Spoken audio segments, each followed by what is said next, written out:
Hi everybody, welcome back to English 247. This happens to be for our class for Thursday, the 30th of June, as we are coming towards the ending of the semester. So last class I left you with some Emily Dickinson with a biography to view, and I hope you found it to be interesting, as well as a question about a line or a verse or even a poem itself that had some impact on you. As you know, Emily Dickinson wrote over 1,000 poems, so I don't certainly expect you to read all of those, but just to sort of browse through some of her poetry, though you may already have a poem in mind or one might have occurred to you when you were watching the biography, and I even shared one of my personal favorites. If you were looking at the notes below from the biography, you'd note that I had the website for the Emily Dickinson homestead, but it is closed for renovations. I'm not sure when it will open, but it's a wonderful opportunity right in our own backyard, so to speak, to see a little bit more about the lifestyle and also the writings of Emily Dickinson. So I hope that all of you have the opportunity to do that at some point. And you can see below with our course outline today, we are talking about the incidents in the life of a slave girl, and our last formal class is on Tuesday the 5th, where we are talking about the awakening. So what would happen ideally is that you would submit in a journal today, if you are watching this on Thursday, on incidents in the life of a slave girl, and then ultimately we would have a journal on the awakening on Tuesday. So that said, you know that there's always been a little bit of flexibility in class, but not much flexibility at this point in the semester, because the very last day that you could hand in late assignments, that would be for journals or papers, would be on the 11th, which is Monday. Because on the 7th, this upcoming Thursday, is when I will be posting the final exam. I will post it at 9 a.m., and you will have 24 hours which to submit in that exam. Ideally, you would also submit in paper number 2 at the same time. But again, I indicated that I would accept late journals and late papers up until the 11th of July. In terms of the final, open book, open notes, a series of essay questions about some of the topics that we've discussed over the course of the semester. So basically, if you've been doing the readings and watching the class videos and answering the class discussion questions and seeing your peers' responses, you should be well prepared for the final examination. And I'm certainly not expecting anything, as I had indicated, as well developed as what I would find in a paper or even a journal, because ultimately, if we were meeting in person, this would be a 2 to 3 hour exam. Though, since we're not meeting in person, you've got a 24-hour period for which to submit in that exam, but I don't expect you to take more than 2 or 3 hours in writing it. So obviously, it's not going to be as well developed or as polished as something that you would write on your own. But I still want to be able to see how you can tie in together the elements that we've been talking about over the course of the semester. And for any of you who might be interested in the second summer session, because we have 2 summer sessions at GCC, and this is our first summer session. Our second summer session begins on July 14th. Very similar to the first summer session, condensed, but you can complete an academic semester's worth of work in just a few weeks. And if you are curious, I happen to be teaching 2 classes during the second summer session. One is a public speaking class, which is online, and also a media and popular culture class, which is online. So that would be either PCS 101 or for the public speaking, or CMN 153 for media and popular culture. And if you have any questions about those classes, please let me know. Something else that you might be interested in, it is being held in the summer, though it's not technically a summer class. It's through GCC, however, and the Lava Center, which is in downtown Greenfield. And it is a pairing of the 2 entities to offer a micro course, which is a condensed version of a class that would be offered at GCC. It happens to be a class that I offer, CMN 201, a media class that's devoted to horror film and media and popular culture. I think I shared with you that I'm a fan of the Gothic. And this pairing would be much like a community workshop, where basically over the course of 6 weeks, we would view 6 films and then have discussions afterwards. No grades, no assignments, no credit, obviously, at a much, much reduced price. Each of the sessions are $15 each, or you can take all of the sessions in their entirety for $75. In other words, get a free session. So I put a link to that below in our notes so that if you are curious about that, you can find out more information. And certainly if you've got questions, let me know. And this is a taste of the class that I offer in the fall in horror film and medium popular culture, CMN 201. So you could actually take that class for credit as a 3-credit course at GCC, as well as if you wanted to, just not during the summer. That would be during the fall.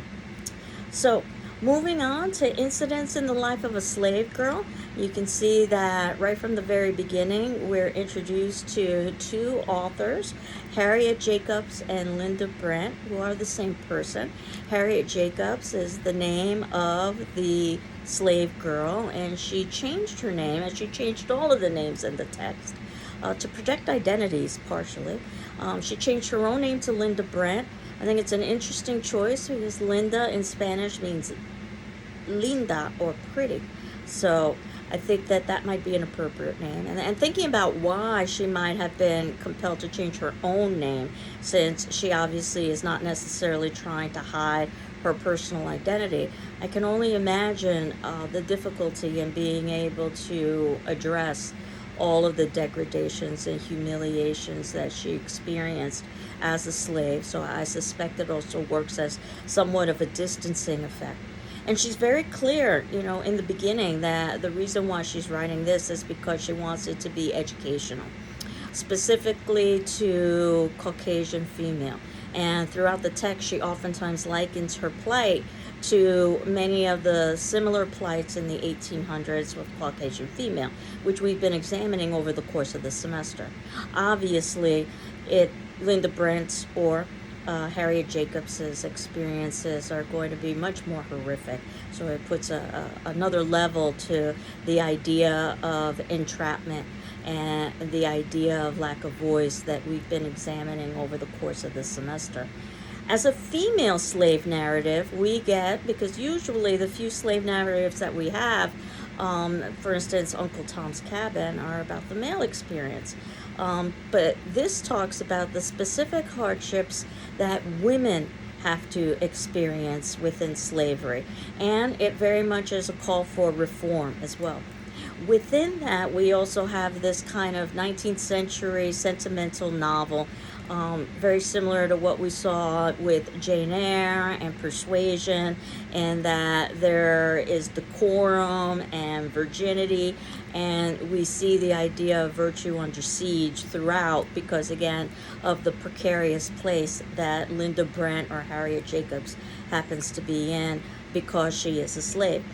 And we see 2 levels of resistance, active resistance and passive resistance.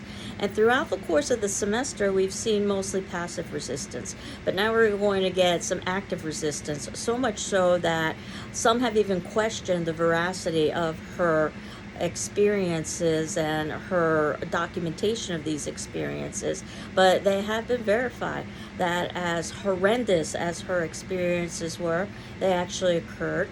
And it goes to show the incredible strength of the human will, because ultimately what she was able to do is something that I suspect most people would not be able to do.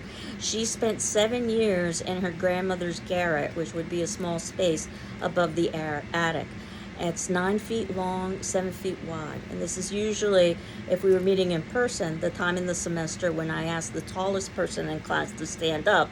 Obviously, the tallest person is not going to necessarily be 9 feet tall, but usually I end up with somebody who's closer to 6 feet so that we can at least have a visual of the incredible tiny space. It's much like a coffin. And the irony is that, of course, she's imprisoned, but she also has a certain level of freedom because she makes her own decisions. And her mind is never enslaved, even though her body may be. So as we continue on with this particular text, we see that it's once again about remaining true to oneself. I think that that's a theme that we've seen throughout many of the texts of the semester, and also maintaining self-respect. But there's a difference between reading about a fictional character that does that and a real character who does that. We also get female bonding, and it's something that we really haven't seen very much of over the course of the semester with Linda Brent and the grandmother. Though you might say we saw a little bit of it with Jane Eyre and Miss Temple, for instance, or Jane Eyre and Helen Burns. But definitely we get more investigation into female relationship with female in this text. And we see the power of education. It was something that was cautioned in the beginning of the semester when we were reading about female, and it also verifies the idea of why it was illegal to why it was illegal to teach a slave to read or to write, because of the power of education, which allows individuals to question and ultimately overthrow the status quo, especially if it's an unjust status quo. So when we were reading The Cult of the True Womanhood and talking about the idea of the danger of novels, you can see that played out in a very real way with slavery. And one of the ways that I think about this text is that it's a sweet and a bitter tale. Perhaps that's one of the ways that you might want to discuss this text in a journal, or perhaps even in a paper if you so decided to write a paper about this particular text. And that there are positives, because as we know that ultimately Linda Brent does achieve her freedom, but she goes through great turmoil and great suffering in order to get to that particular place. And as she herself says, the idea of having to be bought by somebody else to be given her freedom is not true freedom in the sense of the word of freedom being thought of as freedom. But what does it mean, in this bitter yet also sweet tale, to be a woman in a male society, to be a slave in a free society, and to be black in a white society? So you can see what we oftentimes call intersectionality, that she belongs to multiple disenfranchised groups. She was born a slave in North Carolina, but she talks about how she didn't even realize she was a slave until her kind mistress died, because she was treated with a certain level of equality. And even though the kind mistress had promised that upon her death, the slaves would have a fruitful life and a safe life, the reality is that, as we see over and over again in the novel, that you can't necessarily trust a slave master, despite how, quote, kind, unquote, they might appear to be. Because basically in her will, she bequeathed Linda to her 5-year-old niece. Again, a slave was treated as a piece of property. And of course, since a 5-year-old wouldn't be old enough in order to be able to maintain this piece of property, that meant that her father, Dr. Flint, was going to be responsible for Linda until his daughter came of age and could take his property, or could take over her property.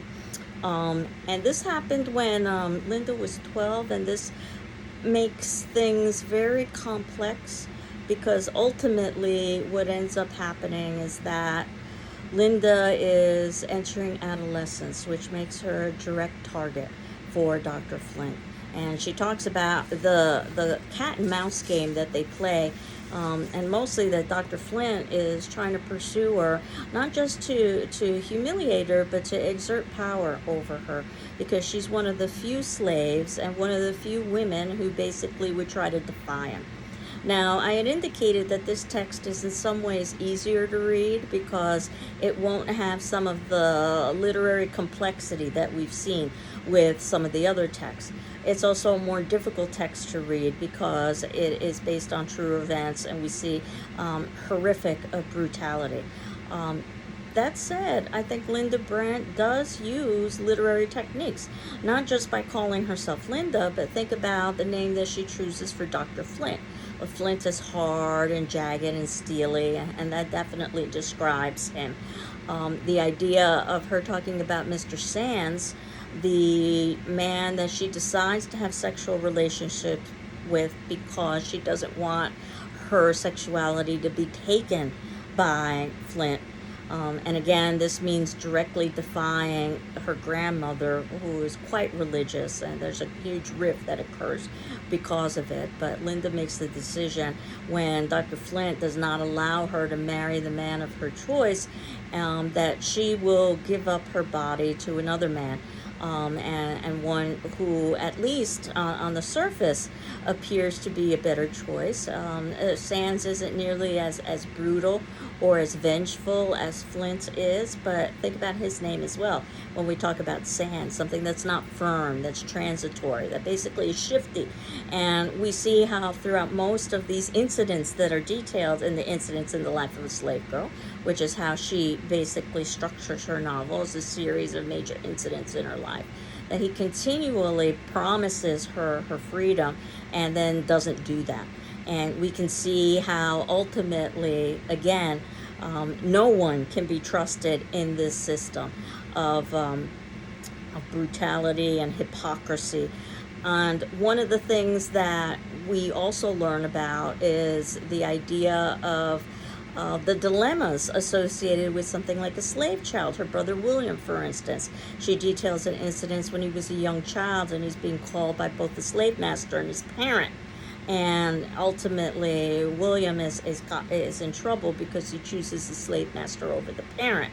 And this oftentimes was a question that helped to bring about the tearing up of African American families, in the sense that if one showed loyalty to one's familial unit over the slave master, that likely meant punishment or death. So it's not surprising that families would be torn apart in this particular instance in trying to protect themselves, and actually sometimes other family members as well. And he says something that I think is quite interesting in chapter 4, where William said that he didn't mind the smart of a whip, but he didn't like the idea of being whipped. You know, it's just the adult concept of being thought of as property. I had talked a little bit about Linda spending those 7 years in her grandmother's garret. We don't get many details, but you can imagine the sorts of complexities involved with that. She does talk about, the bitter cold and the bitter heat, but you have to think about the fact that ultimately all of her bathroom functions would have been done there and taken care of by the kind grandmother. So it really was an incredible tale.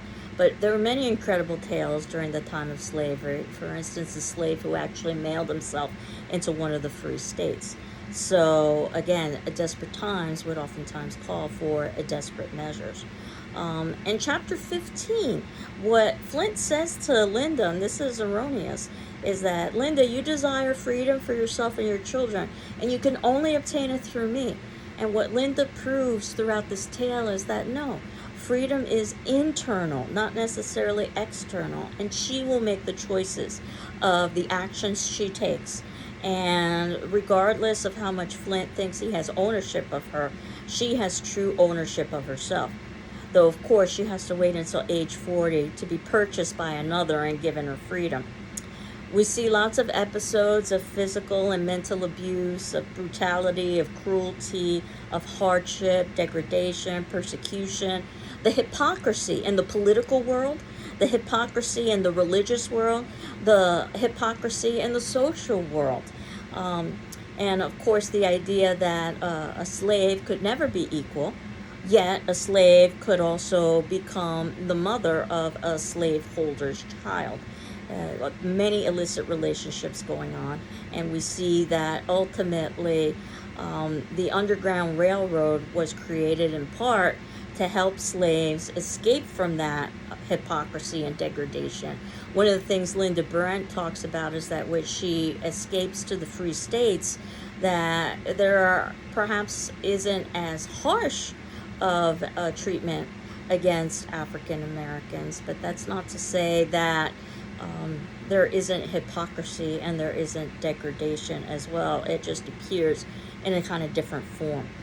And she urges, in particular, not just the reader, but white women in general, to rise up against this indicating many of the same commonalities that white women have with slaves, especially slave women, because they were oftentimes mistreated by the same person, the husband who was also the master.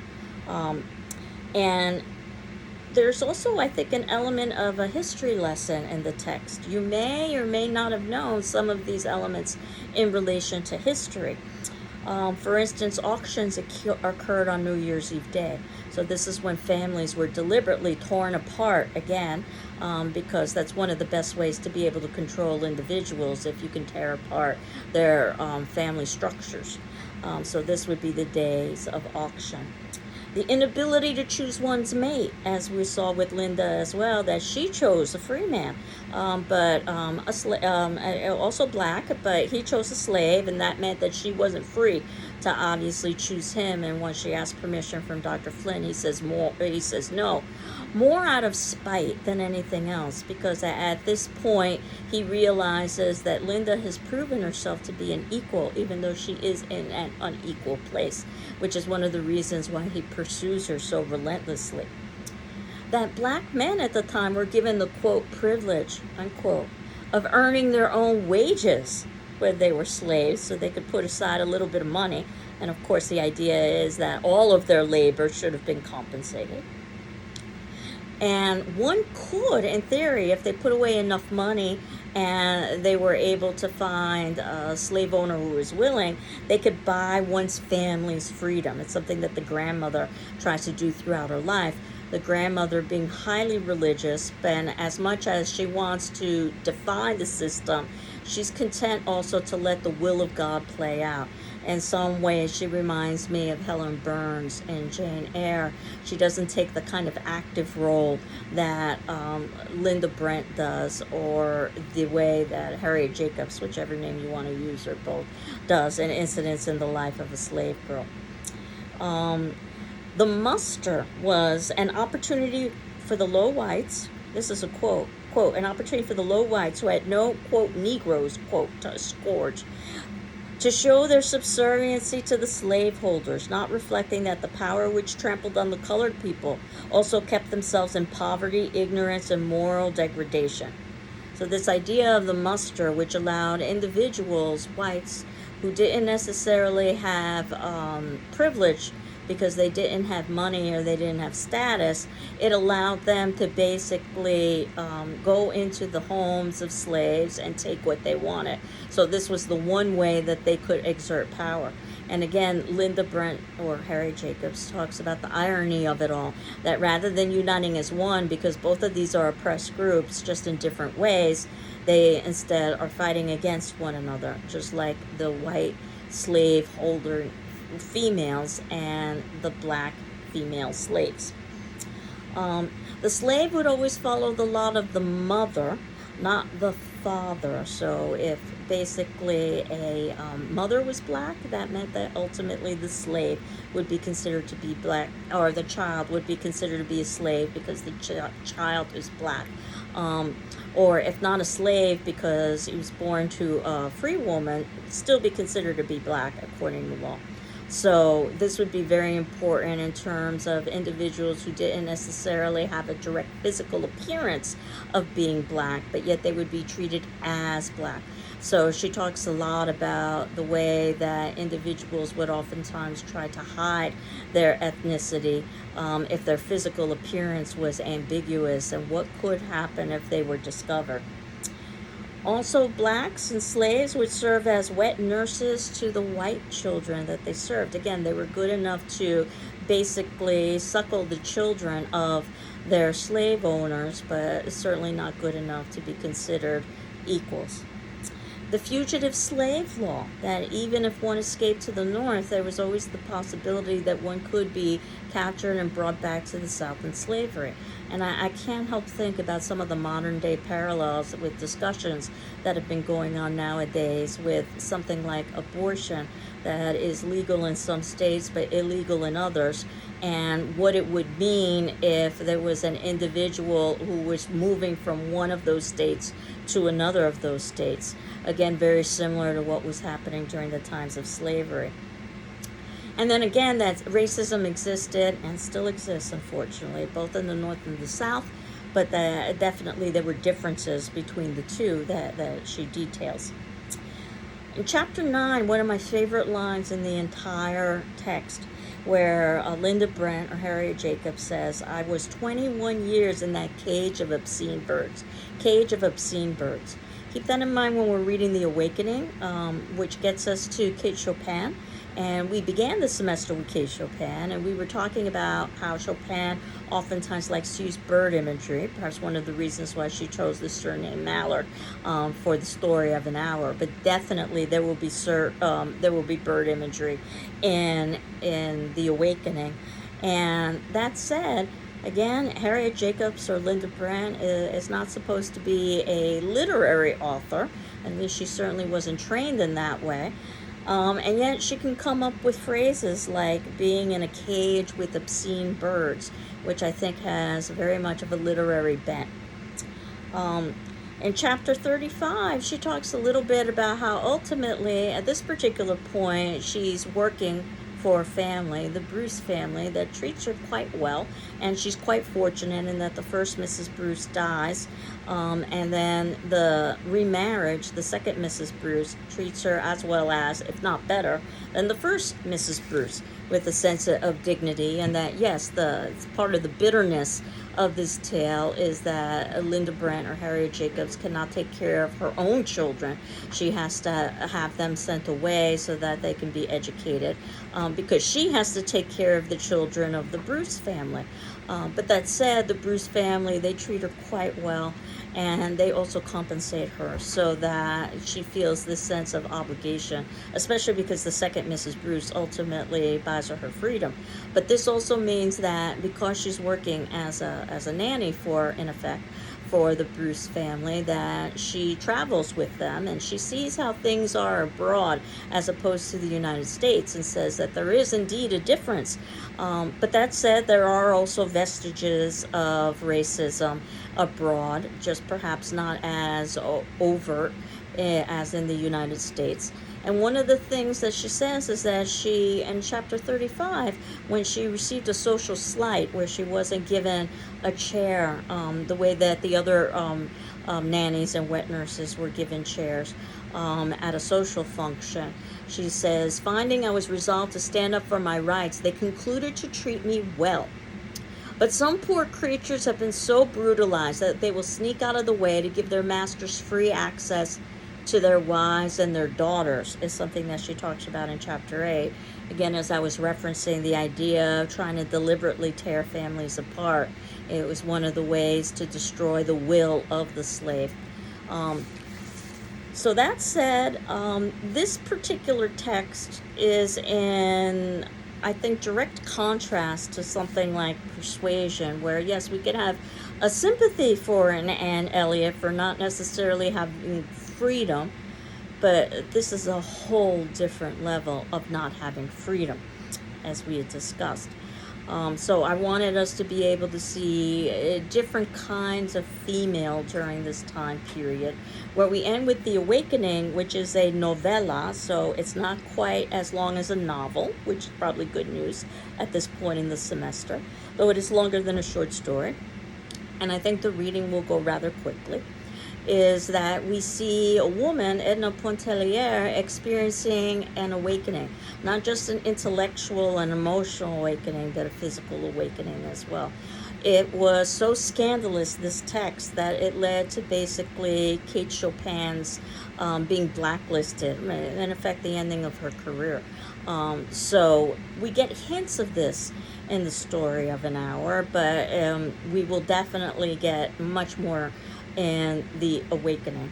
So that's the text that I'm going to leave you with reading for today's attendance question, and that'll be due on Saturday, July 2nd at 9 a.m. What do you think is one of the most hypocritical acts and incidents in the life of a slave girl, and briefly explain why? What do you think is one of the most hypocritical acts and incidents in the life of a slave girl, and briefly explain why? I know you may not necessarily have completely finished Incidents in the Life of a Slave Girl. So again, if you need a little bit of extra time with something like a journal or with even answering the discussion question, ask me. But do know that next week we are closing towards the ending of our semester, where on Tuesday we will talk about the awakening and put closing comments on Incidents in the Life of a Slave Girl. And on Thursday, we take our final examination. Of course, by that point is when you would have handed in your second paper. Thank you for those of you who are handing in assignments early. You can always hand in an assignment early. As I indicated, though, it all ends on July 11th, which is a Monday. So you need to hand in all journals and papers by July 11th. The final exam needs to be submitted 24 hours after it's posted. The final exam will be posted on Thursday, the 7th, which means that the final exam will be due Friday, the 8th.